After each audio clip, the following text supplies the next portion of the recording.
Good morning, everybody. Welcome to the inaugural episode of Chariho Sports Talk. I'm your host, Coach Dan LaBelle, and I'm super excited. This is going to be great, being able to, interview local athletes, local coaches, just give great exposure to the Chariho sports that are just so awesome. The community at Chariho is one of the best out there. Personally, just through growing up, I think it is the best. That's why when our executive producer over here, Ben Barber, asked me to do this sports talk show, I was like, of course, because I definitely love Chariho. I bleed green. And we have guys that also bleed green here with us this morning. We have 4 members of the 2025 Division II boys soccer state championship team.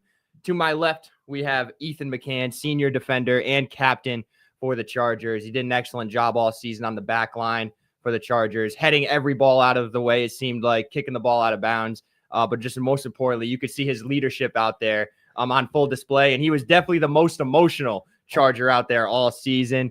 Down there is junior goalkeeper Connor Prescott. And let me just tell you, this kid, he did absolutely amazing job in goal all season long, making big plays left and right, getting the ball out quickly to his wingers. But then in the state championship game, he played one of the best games I've seen a goalie play in a really long time. He had a tremendous saves that helped the Chargers get the penalty kicks and then eventually win in penalty kicks because he had 2 huge saves there as well. To my right, we have Coach Jacob Arruda, first year being an assistant coach with the Chariho Chargers. You've seen him here on 321 Media calling basketball games, calling soccer games the year before. He decided to join them this season, and I guess he brought a little of, as Coach Santos said, Arruda magic on the call that night to the Chargers. And then all the way down there is head coach Brian Williams. Believe it's your third or fourth season? Second season. Wow. Second season at the helm for the Chariho Chargers. Has done a great job with the program, and they're looking to have a really good season next year. And congratulations, guys. What a hell of a season. Let's go back to the first part of the season, though, the preseason, Coach Williams. What was your guys' sense? What was your goals for the team heading into the season? Did you know that you had the team to possibly win a state championship, or was it, hey, let's make the playoffs, let's see what happens? Going into preseason, I would say within the first week, we knew we had, I would say the coaching staff and I knew we had a very good group of kids. We're young. We have a big junior class and only had 2 seniors. And I always tell them, actually, from the very beginning, they could be the best team in the league if they wanted to. It just came down to what they wanted and how hard they wanted to work. And that's basically how we set our goal from the beginning, very beginning. We had a great preseason, and we started off. We had a little round robin. I thought we looked excellent. Crushed it. And then we continued on with our first couple games. We did well. Then we went to the Piper Cup and did well, obviously, there. So that was the beginning. It was everything you could ask for. Yeah, and thinking back to that Piper Cup championship game, that was a special night. I mean, you guys were able to scratch a goal and then, able to hold on from there against a really good Stonington Bears boys soccer team as well. Ethan McCann, to my left, had the goal on that particular night, defender, but he was one of the leading goal scorers actually for the Chargers on the season. Ethan, kind of talk about the season, being your senior, being a captain, right? How did you feel going into the season? And, how do you think you did as a leader, this season for the team? I really think it's just going to reiterate what, Coach said. Like, the beginning of the season, I knew that we had the talent. And we really had the heart, if we wanted it, to go as far and do as well as we could. It just came down to how bad you wanted it, especially preseason and going back to the Piper Cup. I mean, that was super exciting. I mean, winning it my junior year with the great group of seniors and then winning it again was just something really special. So I really think that beginning of the season started off a good run. I mean, our first 3 games we won. We beat teams that we'd lost to previously, like start of the season last year. We lost on opening night to St. Ray's, and then on the road we beat them at their home turf, and then playing Lincoln, losing to them twice last year. We beat them 3-0 on our home turf. It felt really nice to start differently, not starting off a loss, but starting off on a good kick.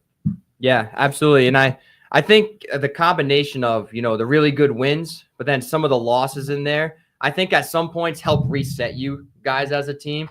Were there any losses in particular, because I believe you had 7 of them overall in the season. Were there any losses in particular where you were like, hey, this is going to be really good for us, refocus us to want to do better moving forward? I'll pose that question to you, Coach Jacob Arruda.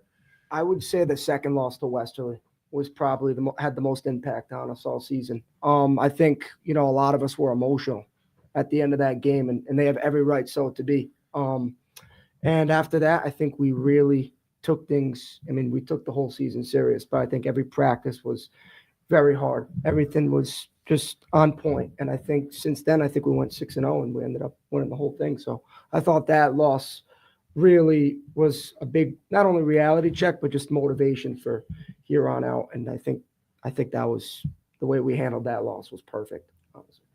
Absolutely. And Coach Williams, I could see a completely different Chargers team the third time you guys matched up with the Bulldogs. You guys were controlling the ball left and right. What was the strategy going into that game that differed from the first 2 games? Or did you think it was a matter of the guys just showing up? So I'd like to say it was the guys showing up, but I think as a team, it's just the mental game for them. So I think Ethan should share the thing that I always say all the time to them about having a big heart. Yeah.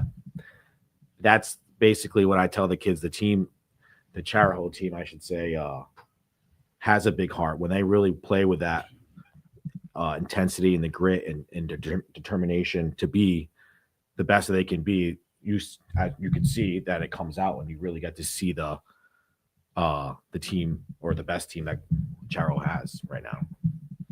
Yeah, absolutely. And, just the passion that I see you coach with on the sidelines is absolutely awesome. I think, as a former player myself, I think it does help fire the guys up out there. And I know you guys could probably speak to it as well. Just love the passion that you coach with. And you guys clearly made the right adjustments in that preliminary round matchup to defeat the Bulldogs 1-0. The same score, they beat you guys twice in the regular season. Let's move over to goalkeeper Connor Prescott. What a heck of a season for you, man. Have you always been a goalie, or you've transitioned from field player to goalie? When I was younger, probably like around 8, I was playing field. But after that, my team, I was playing on a competitive team. They didn't have a goalie, so they kind of just had me try out. And I started getting good at it, and ever since, I've just been playing. Because I did see you. It was Westerly senior night. Yeah. Coach Williams knows what I'm talking about. Yeah. You were put up on the attack to try to, create some late magic in that game. Yeah. How was that? It was fun. We kind of just need to get something going, and they just threw me out there and hope for the best. Yeah, I just really impressed with you all season long. Just your instincts in the goal. I know a few times we mentioned on the broadcast that, you go out too much, but you always ended up making the right decisions in the right times. Yeah. And, made tremendous saves all season.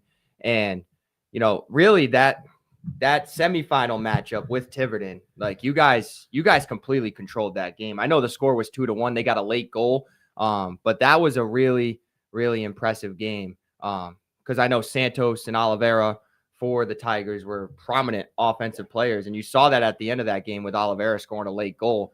But just talk about the defense. That's what won you guys the championship, was your defense. And we could talk to the captain of the defense over here for that. How did what was your guys' mindset heading into each game? Was it just like, hey, we're not letting this ball go into the net? Because you guys did an excellent job of that. And just the communication that you guys had throughout the entire season was awesome. I'd also like to mention Joe Kuna, who stepped in the back line. He hadn't been playing a lot all season. He stepped in a big situation in the playoffs, and he was out there the whole time during the state championship game as well. But just talk about the defense a little bit for the Chargers. The beginning of the season, it seemed pretty great. And then, we had that drought, 4-loss, maybe 5-loss streak. I feel like we struggled a little bit defensively because of our mindset. The communication was lacking, but definitely after that second Westerly game, we started to pick it up. Like things became tougher, but we started to crack down on the importance of, shape, communication, and just having the right mindset defending. So I really think after that point, our mindset really shifted from, just worrying about too many of the little things to just, we're not letting up a goal, especially in the Westerly game, especially, into the Tiverton game. It was just we're not going to give up a goal, because if we don't give up a goal, then we don't lose. And you guys don't miss PKs. Nope, either. we don't. Right? Nope. They do not miss PKs. We are 2 for 2 in PKs. Well, in the quarterfinal, had to go to PKs against Coventry, 5 for 5 there. And then, of course, in the state championship game, 4 for 4. Yeah. So that was definitely the right game plan going into that North Providence game. And we'll get to that right now. I mean, North Providence, they had a lot of talented offensive players on that team. Grahales, a few of the others.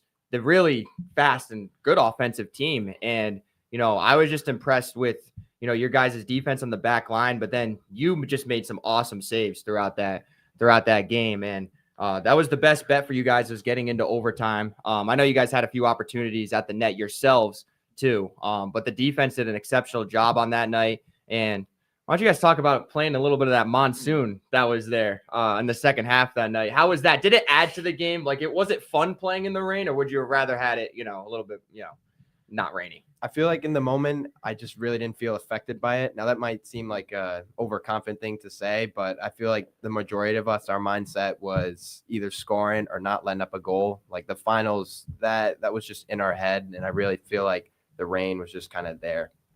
Well, and I saw Coach Jacob Arruda on the sideline, and this guy did not miss a beat. He didn't have an umbrella. He didn't have a jacket on. He was just all out there in his short sleeve hoodie. You were a warrior that night, Coach. Yeah, I think it just kind of like Ethan said, but on the coaching standpoint, I think we were just so focused as a whole. I think that I didn't even realize. I think someone handed me an umbrella, and I was like, I cannot hold an umbrella. I was like, I just can't do it myself. but I think no, I think it was just. I think we were just so focused as a whole. I think that was the biggest thing there. And I think it's important to realize, though, when we got there, in my eyes. So when we were pulling in, North Providence was pulling in, and they had a police escort, and they were singing, and they were screaming. And I remember, I don't know who it was in the bus, but someone said they think they won this game already. And I think that put some people right away into the right mindset that we're going to come and fight for this game. And then, of course, when you walk out there and we're looking around and there was, I can't put a number of people, but those stands were full. The fence was full, and there was people standing everywhere.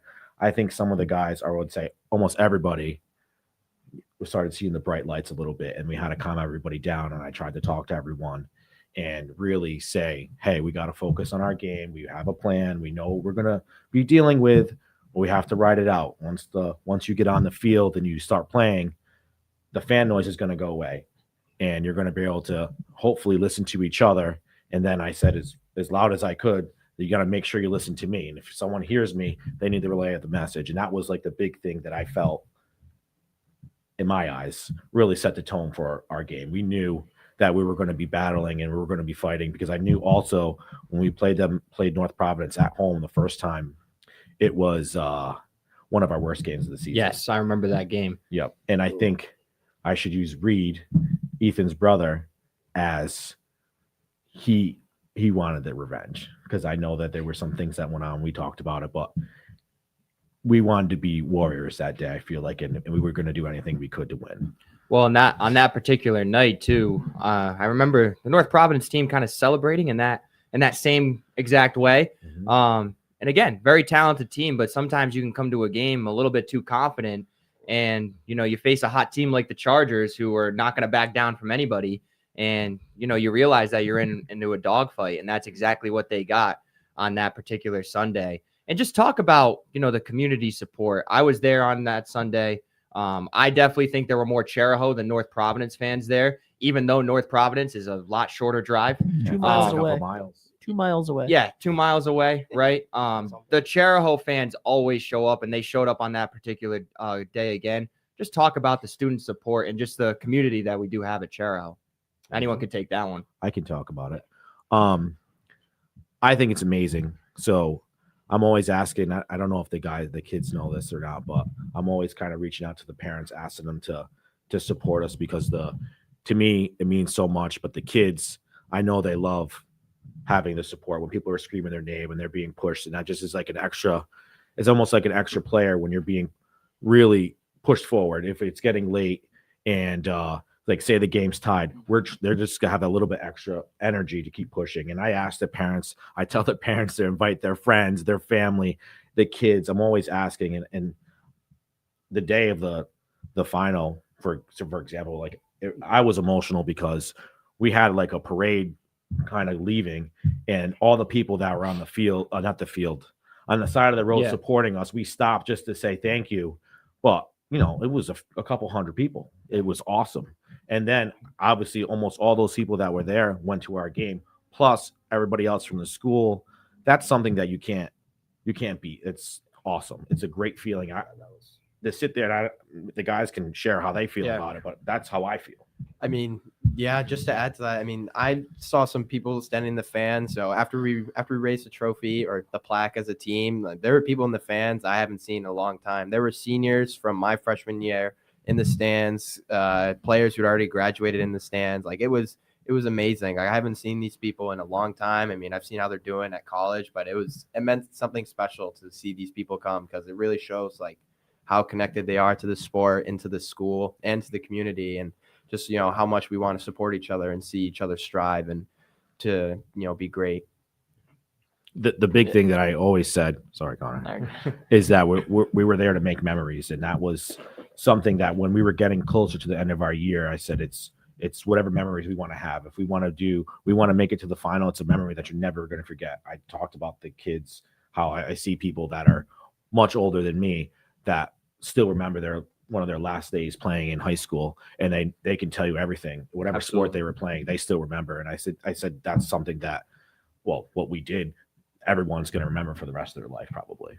Absolutely. And as someone who has played in and was fortunate enough to be a part of 2 state championship teams at Chariho, one in basketball and one in baseball, it is something you just never forget, especially the basketball one in particular. I know we've talked about that a little bit on A Rude Awakening. If you want to catch that episode, that was a really long time ago now, about a year ago. But just that game, like one of the best games ever, you know, and to have been a part of that. And just, you know, all the memories you build throughout the season as well that you go through, working hard with the guys every single day, going through those tough tryouts, those tough practices, right? It all makes you stronger.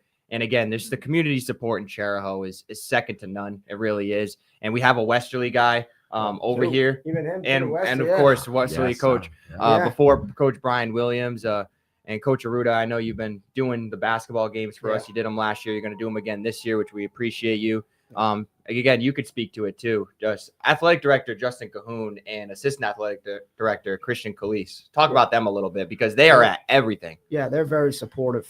Just from what I've seen the past year since I started calling the soccer games, actually your junior year, and it's just the support's different. I mean, like I said, from the athletic director standpoint, I mean, they're at everything. They're at every game. They care about the kids. They care about the coaches. They check on us. I mean, it's great support. It's been great support. And especially from the fans as well. My coach Brian said that before the championship, that was like pretty emotional, honestly, for all of us. I mean, all these guys are soaking it in too. And the support here is different, especially for soccer. I thought it was definitely different than what I'm accustomed to. And I think the Chargers, they do it right in certain things. And I think it's great for sure.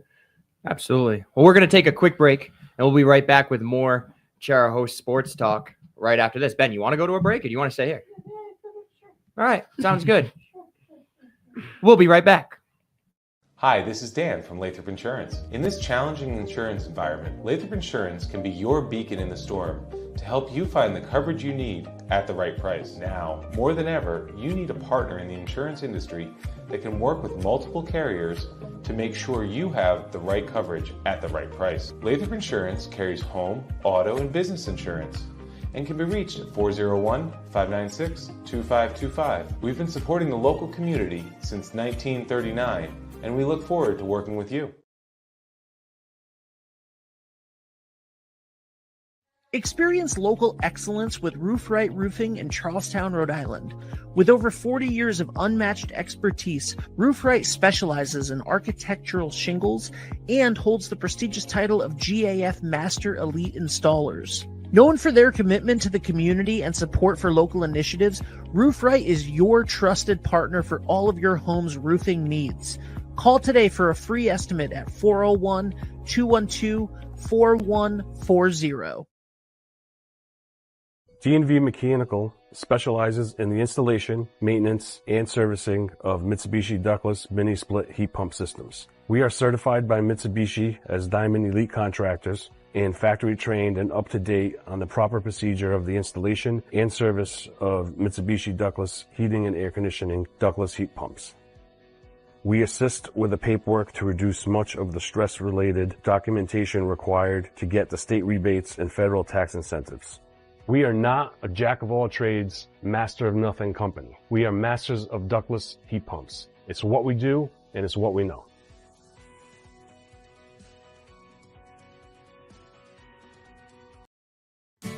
Support a local cause you believe in when you open any new checking account at Washington Trust. Whether it's providing housing, ensuring no one goes hungry, or teaching tomorrow's leaders, we'll donate $25 to a local nonprofit on your behalf and give you $200 after 2 direct deposits. So open the checking account that's good for you and good for your community. Washington Trust. What we value is you. Member FDIC. Well, welcome back, everybody, and good morning. We're live here on 321 Media, and this is the inaugural episode of Chariho Sports Talk. To my right, Coach Arruda, Coach Williams. We have Ethan McCann, senior captain and excellent defender for the Chargers. And then we have junior goalkeeper down there, Connor Prescott. And you dealt with an injury this season, right? Your hand. Kind of talk about that a little bit. My thumb has always been pretty bad, but it got hurt many times this year, and it kind of forced me to not be able to play. So we had our backup goalie going, and he actually did very well. But I think for me, it was more of like a mental thing, because playing with a thumb is very important as a goalie, obviously, for my hands. But once I was able to kind of get it in the back of my head, not think about it anymore, it gave me a lot more confidence when I was able to play. And I don't know, it really helped me when I was out there not thinking about it. Yeah, absolutely. Especially sometimes, right, you got to go out and dive for those balls. And, you know, you run the risk of getting your hand stepped on a lot out there as well. Not only to mention the fact that, you know, you're trying to catch those balls that are coming pretty hard at you when a lot of those guys kick it. And yeah, just a great season for you. I mean, I think you just controlled everything back there. You had one of the biggest kicks too, one of the biggest goal kicks of all the goalies that I saw throughout the season as well. Just a great run. And now let's talk about that championship game, because, you know, that was just a special game. One of the best soccer games in general that I've seen. I know it was 0-0, but it was just entertaining the entire time. You know, North Providence had chances. You guys then went on the attack. You guys had chances. It was just back and forth. It was physical play. And overall, I actually think the referees did a decent job. I know there were some calls that were a little questionable at certain points, but I think both teams kind of got them. And then just the PKs. Connor, what's going through your mind when you're standing in the net? You got the first shot that's attempted on you. What's going through your mind at that time? During PKs, you kind of just have to be really calm. Can't really think about it. There's a big crowd out there, but the other team was definitely like chirping my name while I was in there. But you kind of just have to stay calm, not really think about it, and making that first save just gives you all the confidence in the world. Is it mostly a guessing game, or do you have some idea of some of these guys and, you know, where they like to shoot?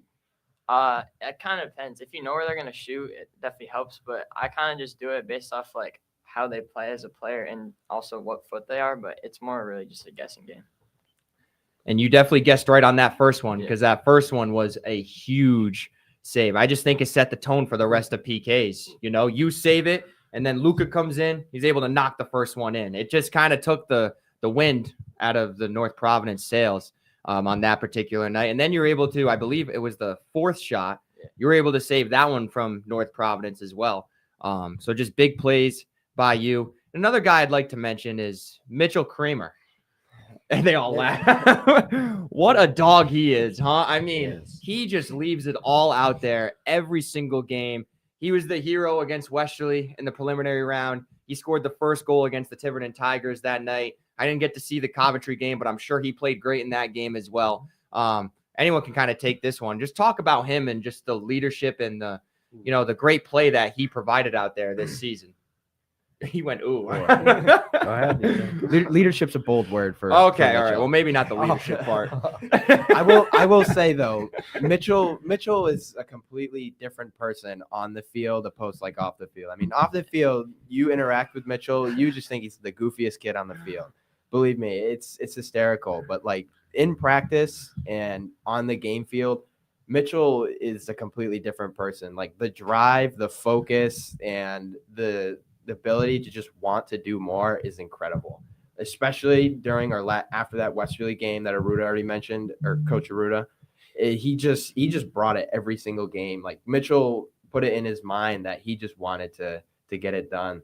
And I mean, really, I mean, the beginning of the year, it seemed like he had a curse. Like he was struggling to find the net. It just seemed like every chance he, took, it was just kind of like lost. But then I don't know, something just struck him. His confidence skyrocketed after that Westerly game, and he was putting up goals that would put us forward further and further into the tournament bracket. And especially in that finals game, I mean, he would take the ball, he would take on 3, sometimes 4 guys just to try and get a shot off or create a chance. And he'd be sprinting back, trying to make tackle after he lost the ball. It's amazing to like see like the progression where he started the beginning of the year till now. It's amazing because to have that on the team like this, it's awesome. And the term I used countless times throughout the season with him was just relentless. That's what he is out there. I mean, he gives up a lot of size, a lot of height. It doesn't matter. He just plays out there like you mentioned, Coach, all heart. And that's what you have to play with. It doesn't matter the size, the speed, or anything like that. If all 11 guys out there are playing with heart, then you can accomplish a lot of things. Absolutely. Yeah. I didn't know if you were going to say something else. Yeah, go ahead, Coach. Something real quick. You used the word mental, and it actually reflects back to Connor as well, and same with Mitchell. That was the biggest thing I thought why we won the championship. Coach Brian preached that throughout the whole year, was to be mentally tough, be mentally strong. And I think that was huge. I mean, even a guy like Connor, right? He hurts his thumb, right? A backup comes in there, great friends, Dylan, who's a phenomenal teammate overall, comes in and he played the field, right? And Dylan was phenomenal over the week that he played. And there was no question Connor was, the guy for us. But I mean, to go in and play in the field, it's tough, not playing a position that you normally don't play. And I just want to say props to Connor for that. That's not easy, being a goalie. And then, Dylan coming in, and he was phenomenal, didn't leave really anything off. Really, Dylan was incredible the 2 games he played. And I just want to say props to you from battling that mental barrier and getting over the hump and coming back for the playoffs and being able to be strong. That was very strong. And Mitchell, same thing. Mitchell, you hit it right on, Ethan, with Mitchell. I think there's something to talk about on the mental side of it, about this team, that goes back to like the beginning of the season.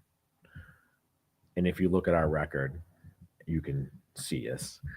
Every game that we won was a shutout. If we let in 1 goal, for some reason, the mental side of it, we could not come back until we played Coventry away. Yeah. In the season. Well, hold on. We'll go to the middle of the season. When we played them, we were in a rough spot. We had to lead 2-0. And it was winding down, but we thought we had it. We scored 2 own goals. And we ended up tying. The mental side of it, that's where we were breaking down. We were having some problems. And I think the whole team knows that. Yeah. But I kept telling them the mental side was we needed to be tougher. And so we can fast forward all the way to the first Westerly game when we lost. Basically, they had 1 shot on target. Second game, 1 shot on target.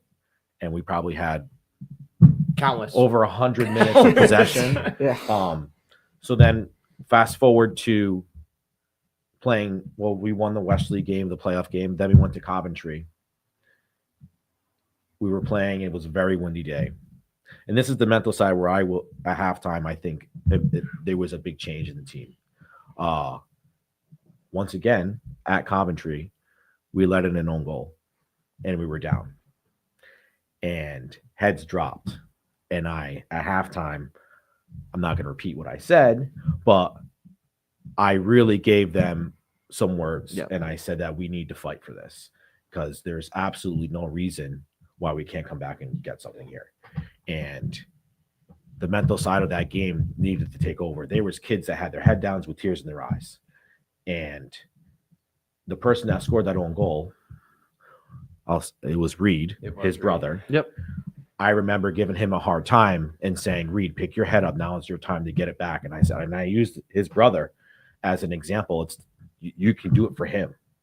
And whatever, as the game wore on, Reed took a long throw, and I remember I was yelling at Ethan to hold his run, and ended up, we had the wind. Reed threw the ball in probably 40 yards almost to Ethan's head and tied the game. Mentally, we overcame everything that we had dealt with throughout our season. Right there, boom, that went away, and that was, to me, the turning point for our season, because I knew they could do it now. As the game went on, we hit the post 2 times. Then walking into penalty kicks, I was nervous but extremely confident. And you could see, especially when Kobe Bennett scored the last goal, it wasn't even a celebration. He just turned it on and was like, let's go. We're continuing on now. That's kind of how he just is, though, right? I mean, he's a beast out there. He does a great job in the middle of the field. So does Luca Fazzaro. Mm-hmm. Really was impressed with those two all season long. Bennett's just got a powerful strike, right and left foot. A few times this season, I saw him shoot it from about 20, 25 yards out and just lasered it in the back of the net. Yeah. He's a powerful person, I think, all around. I think he's probably one of the strongest kids out there. I think he's like just a mental, like, great athlete. He's strong. He's fast. There's nothing that phases him, and that's part of the reason why I had him always number 5 as the penalty taker, because you could just look at his eyes and you could tell there was nothing he was afraid of. There was no fear, and I think that's on the team what you need. That's a captain without being a captain right there for him, for us, as a team. He is very impressed by him. Very good. Yeah, absolutely. And you guys touched on, the amount of adversity that you guys had faced during the season. And I think that's so important for teams, at least most teams, not the Westerly Lady Girls volleyball team, as they were able to go undefeated. They didn't have to lose. But sometimes you do have to lose. Sometimes you have to go through those tough times and during a season, right, to really figure out what you're all about. And I talked about it one morning on Sports Open Mic. This Division II soccer this year, all the teams, they were pretty even for the most part. I mean, from top to bottom, the division, anyone really could have beat anybody, right? I mean, we saw Westerly beat you guys twice. You guys ended up being the champions. You guys beat Scituate earlier on in the season. North Providence beat you guys. I think we beat Scituate. I think that was our first loss in 3 years. Yes. I don't know the number of games. Something like that. Yeah, I heard it was high 50s, something like that. Yeah. Game win streak or something. Yeah, because they had won the Division 4 and the Division 3 championship the 2 years previous. So I assume they'd come into, this division thing, they could do the same thing. But, when they're put up against a team that has heart, I mean, the truth is shown. I mean, look at the quarterfinal. I mean, they played the 10 seed Tiverton. Like when we were eyeing up the bracket after the Westerly game, in our minds, we were preparing for a quarterfinal likely against Scituate or the semifinal against Scituate, because it's like this team was good, and Tiverton, we beat them 3-0 in our season, and Tiverton beat Scituate, which was unbelievable. They beat them 3-2. I mean, it just shows, especially in the playoffs, whoever is willing to, sacrifice more, whoever's willing to push harder, whoever's willing to have the bigger heart will win this game. And I feel like that's what was in our mindset for the remainder of the tournament. It's just unbelievable when you can go back and look at the bracket on RIIL, but the top 3 seeds went down in the quarterfinals. When do you ever see that in a high school, state tournament in any sport? I mean, USC, at least one of those teams usually get through the quarterfinals. And, I hadn't planned on doing another game. I was happy that it worked out that way. So you guys got a home game. We were able to do it here on 321 Media. Just unbelievable season for boys soccer. And talk about that Scituate win. I feel like that was like a big, big win for you guys during the season. I know you guys ended up playing your best soccer at the end of the season, obviously. But just talk about that win, because, I could tell when Scituate walked in that night, I think they were a little too confident going into the game. And you guys didn't just beat them, you guys handled them. What was the mindset? You want me to start with it? You want me to I was go? gonna say, Go ahead. I think it's because Coach Arruda wasn't there. I think I was in Dallas. I went to go see a tie ball game, and I'm watching at the airport, and it was like, holy heck, we're up 2-3-0. I was like, this is great. But I just wanted to say that. I thought that was fun. So I was kind of prepared for the game. I knew I had done some research for it, and basically we had a small walkthrough just before the game. We went down to our practice field and we did a walkthrough and how we were gonna create opportunities, and we kind of said we got to frustrate their goalie because their goalie like to come off the line a lot. Mm-hmm. And Aaron. Aaron Rice, who is a sophomore that starts at one of the 3 sophomores that start center in the back line for us. So good. Yeah, so good. I said, Aaron, you got to go and stand in front of the goalie and kind of frustrate him and just see what he does. Because if you hold him in, Ethan had scored, I think how many did you end up with? 8 goals in the year? 7. 7 goals, almost every one from a set piece. Yep. So we had that little game plan, and I think it was 3 or 4 minutes into the game, the goalie decided to grab Aaron's neck and throw him to the ground while he was in his way. So we started off right there with the penalty. But before the game started, I made it very clear that this team thought that they were going to walk us off the field easily. And I remember in the huddle, I was making sure that I made it very clear that we need to fight. If we're not going to fight, they're going to run us over. And I don't know. All I can say, it became to them that they played because they wanted it. When they wanted it, every single game this year, you could see that they could win. 100%. Yeah, any game that I didn't get to see East Greenwich this year because they never came to Chariho. I know they were one of the better teams in the division as well. They played. Yeah. East Greenwich beat us. 4-1 at home. 4-1 at home. See, we might not have been on that game probably on that particular night. But yeah, they were a great team as well. Just again, top to bottom.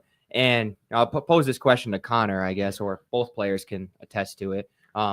Anytime a team walks in, can you kind of sense when a team is a little bit overconfident going into a game just by the way they're warming up, their demeanor and that stuff? Yeah, you can kind of tell when a team's confident when they're kind of just like messing around in the warm-ups, and you can tell they think they're going to beat you. But if you're determined to win and you know that you can beat them, then that's all that really matters. Yeah, that sums it up pretty good. Yeah, absolutely. What would you guys say? I know Coach Williams, you kind of touched on it. Was that Coventry game the turning point, you think, during the season, or did it come a little bit earlier where you felt that, this team legit could win a state championship? So I had always believed it from the beginning, I would say, but it's very difficult. So I've coached and played, I don't know, probably close to 20 years of time, and it's so hard to get the opportunity. And the start of the season, I think all the coaching staff we were like, oh, we're going to be excellent. But when school starts, instead of, only going to practice during preseason, you have school all day. Your day's long. You're busy at school. You leave school, you come to practice, or you're getting on a bus to go to a game.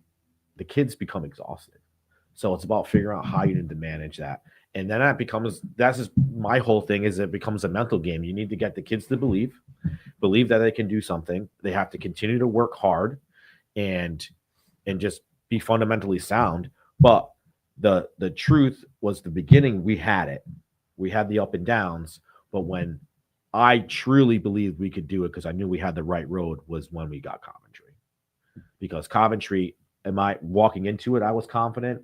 But after we won, I didn't care who we were going to play against. I felt that we would have a damn good opportunity to do it. And it was in our hands. It was up to them to do it. Yeah, 100%. And just again, an impressive playoff run. You guys didn't give up a goal, right? Besides the own goal, obviously. Tiverton. Tiverton right at the end. That's right. Was, yeah. See, I didn't really even count that one because it came so late in the game. So late, right. But yeah, just an excellent season for you guys. And we even have Coach Korakowski on the broadcast as well. Yep. Kind of talk about your relationship with him. Did he help you, out at all going in through the playoff run? I know he had full support of you as well. He's always been very supportive. Because you guys played together, right? We played together. He was I think he was a year younger than me. So we had always played together. He was, the goalie, and I was playing in the defense. And we had our high school career was great, I feel. But we've always been, coaching wise, we've always supported each other. We've always kind of shoot each other texts and support if he's winning or I'm winning or we're losing. Like, we always talk, even especially at work, because we both work at the same place. And we always shoot messages back and forth. But he even said it, before the game, he said, make sure you take the championship game, make sure you take this in, because this is a special thing. And it's, you're going to remember it forever. Just like how when he had an opportunity to do it, when he did it, he cherishes that moment all the time, just as how I am probably for the rest of my life, to thank the kids that sit there and brought it home for me or for themselves. But we did it together. By the way, Coach Korakowski said Westerly makes great coaches. He's watching along. Shout out Coach Korakowski tuning in. And Morning, Shelly, appreciate you. And by the way, we also have a comment. Shelly McGlindsey said Charger fans are the best. Awesome. Shelly is exactly right on that one. We want to shout out Shelly McGlindsey, actually. She does a lot of stuff with the Chariho Sports Boosters. If you're interested, you're a Chariho, reach out to the Sports Boosters. We're looking for volunteers because what they do for Chariho is really, really important. So shout out Shelly McGlindsey. We're going to pose a question to the players over here once again. So, obviously you go throughout the season, players talk just individually with each other, right? Sometimes you talk as a group without coaches there. Getting ready for the playoffs. What was your guys' message to each other? Was it like, hey guys, like we really need to lock in. We need to make sure we get our sleep. We need to make sure we're all in on the game plan. And most importantly, we all need to make sure that we're unselfish. Or were there not a lot of conversations between you guys going throughout the run? No, I think that's pretty accurate to, what the mindset and what the conversations were like.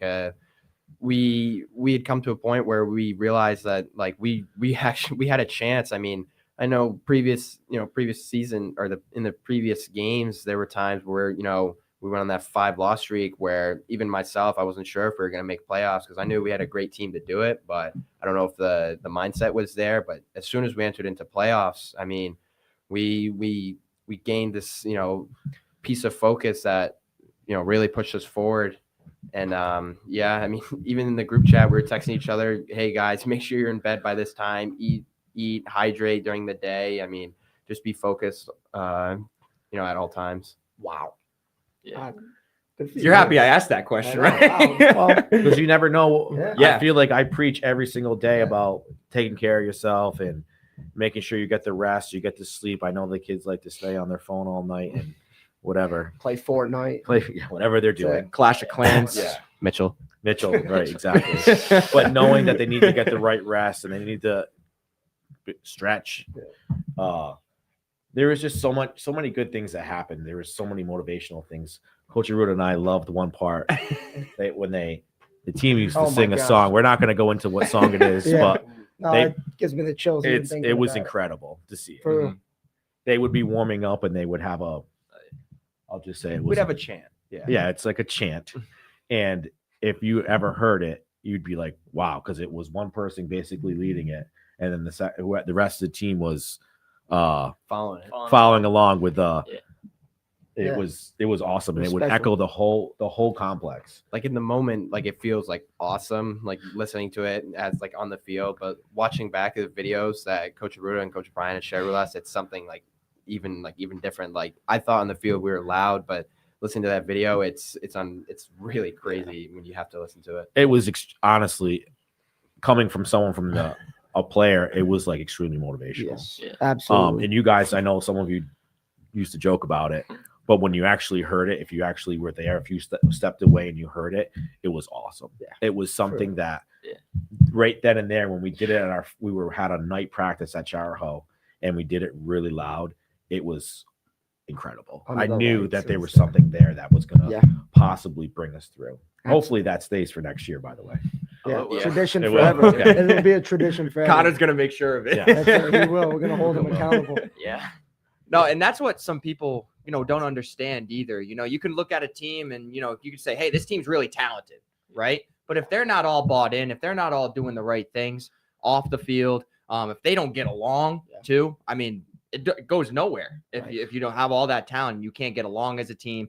You're not all bought in. And hearing those stories was more of the stuff that I wanted to try to learn about today, because I could see it when you guys were out on the field. Like, everybody was just focused. Everybody had a mission. There was no selfishness or anything like that. You guys were just out there, and you guys were determined to win a state championship. And that's exactly what you guys did in 2025. The third of the decade for the Chariho Chargers so far. And we're not even halfway through the decade yet. Yeah. That's it. Unbelievable. Sixth overall? Yes. Yeah, Yep. sixth. So Unbelievable time to be a Charger soccer fan. That's for sure. Now, what do we think next year, Coach Brian Williams? Are you going to get moved up? Are you going to stay? How is that looking? How do you think that's going to play out? Deep down, I think we're going to get moved up, but I think whatever challenge is presented to us, I think that we could take it on 100%. If we do moved up, there's going to be, I'm sure, some changes, but I think the staff and everybody, the team will be ready for it. Am I saying that we're going to be a top team in Division 1? No, but I think that we can make the playoffs. Absolutely. And if we end up staying in Division 2, we're coming for you again, I should say. That's it, right? There's no other group that you want to be a part of when you have 14 juniors, whatever it is. yeah. And then you have 12 sophomores, and then the freshman class is a little bit smaller, but I think we have at least another 10 coming in. We're ready to rock and roll, I think, and wherever the program ends up going, if we're going to be continuing to improve and try to set the tone for wherever we are. Of course. See, that's the opposite of what happened to the Chariho girls basketball team. Whole starting lineup graduates, we get moved up to Division 1. So that was a little tough, but you guys essentially have everybody coming back. Obviously, you're going to be missing a big piece with Ethan McCann. Ryan Sheldon did a lot of really good things for you guys this year as a senior as well. But I think if you guys were to get moved up at this point in time, I think it's a pretty good time to do it. Especially, I mean, you guys are just so together. And I haven't seen a lot of the Division 1 soccer teams, but just with the toughness and the energy that you guys play with, the attention to detail, the coaching staff does a great job of scouting, putting together a game plan. I think you guys can compete with anybody, and it doesn't matter what division, doesn't matter the logo of the school. I think the Chariho Chargers will be ready to go next season. Really want to thank you guys sitting down and talking with me. Are there any last thoughts, words you guys want to add? I just want to thank Coach Brian Williams. Honestly, no, seriously, because on all serious note, we talk a lot. Actually, I played for him for 4 years, and he not only got me into coaching, but he got me into this business too in 321 Media. And not a lot of people I'd actually know that. like to have a word about that with Coach Williams. Coach, you giveth and you taketh away from me. You are the person that when you got the job at Chariho and you found out that we were going to be covering Chariho games last year, you reached out to young Mr. Arruda and you said, you got to contact 321 Media. You got to call our games. And that was very nice of you. And for Ethan and Connor, this goes to show you what a great man your coach is. He coached Jacob for years, knew that Jacob had a passion and wanted to be an announcer, right? Finds out that there's going to be this thing happening, contacts us or contacts Jacob, has him show up and apply to a job that didn't exist and ask if he could call the soccer games. That's true. And then we fall in love with Jacob. Everybody falls in love with Jacob. We love Jacob. He becomes the voice of Chariho last year. And then all of a sudden, Jacob's like, hey, by the way, Coach asked me there's an opening and I'm going to go coach with Coach instead of calling the games. And I'm like, you son of a, come on, Put man. me in a tough spot. That's a tough act to follow. Yeah. Yeah. So Luckily now we got two coaches here at the end of the table. And while Jacob couldn't call the fall, Dan can't call the winter. So Coach Arruda will tag in from Coach LaBelle. So you guys will be calling each other's games, and we love that. So the interesting, thank you, Coach Williams. Yeah, and welcome. also, Very how welcome. dare you? So the interesting side of this was that I was joking, well, kind of serious. So when I when I left Westerly and I had my year off, I was joking with Jacob about commentating with him Yeah. some of the games together, Did- and I said that I would go up there with you if you wanted me to. We could talk, just soccer because I'm obsessed with soccer. I watch soccer probably my wife will tell you probably 7 days a week, but I spend more time dealing with soccer than probably anything else. But Jacob and that was the main plan. I said, you know what, if you can get yourself in there, I'll come up with you if you need someone, because I know that not everybody has all the great soccer knowledge. So I would love to share it, just as Eric Kortakowski did. He got a part of it, and I know that he loves soccer and he's a part of it. And that was the original plan, just to share. Speaking of somebody who's taken a year off, at least from soccer, Coach Kortakowski is going to be calling the Thanksgiving Day game Oh, nice. for Very Chariho. nice. So, yeah, we're just going to keep bringing your circle in. Yeah, Brian. Yeah. That's what we're going to do. I gotta get him a Charo hat. Definitely got to get him. Gotta see if you I put don't it know. I don't know if he'll take that one after getting beat You never twice. know. I don't know. I don't know. No, but he was in full support of you guys, and shout out to him again for coming down and doing the games with me. He added a lot to the broadcast. He added a lot of that soccer knowledge that I don't necessarily have at all points. But I just want to thank you guys for just such an amazing season. All my interactions with the players were awesome. You guys, I mentioned it the last broadcast that we had. Guys, just world-class young men. You guys continue to work hard, and not only on the field, but in the classroom. I know you guys are going to continue to do great things. For the coaches, you guys just did a great job all season long. There were ups and downs, and, you guys worked through it, and you guys were able to steady the ship and capture the third Division II state championship for the Chariho Chargers in this decade. Very, very impressive stuff. So once again, just want to thank you guys for all the memories, allowing me to call the games. I'm grateful that I got to be a part of it.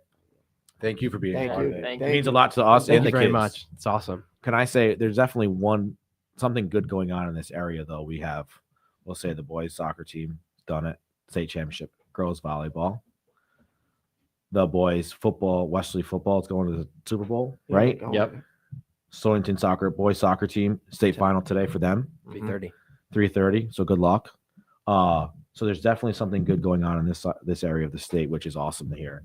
Yeah, I mentioned it. The winter sports, basketball, we have a tough act to follow, that's for sure. Fall sports have been awesome. I want to thank everybody for tuning in to this inaugural episode of Chariho Sports Talk. If you or anyone is interested in sponsoring Chariho Sports Talk, please contact 401-321-2838. We are looking for a couple of sponsors for Chariho Sports Talk. So from Connor Prescott, Ethan McCann, Coach Arruda, Coach Williams, Ben Barber, my name is Dan LaBelle. Thank you all for watching and listening. Have a great day.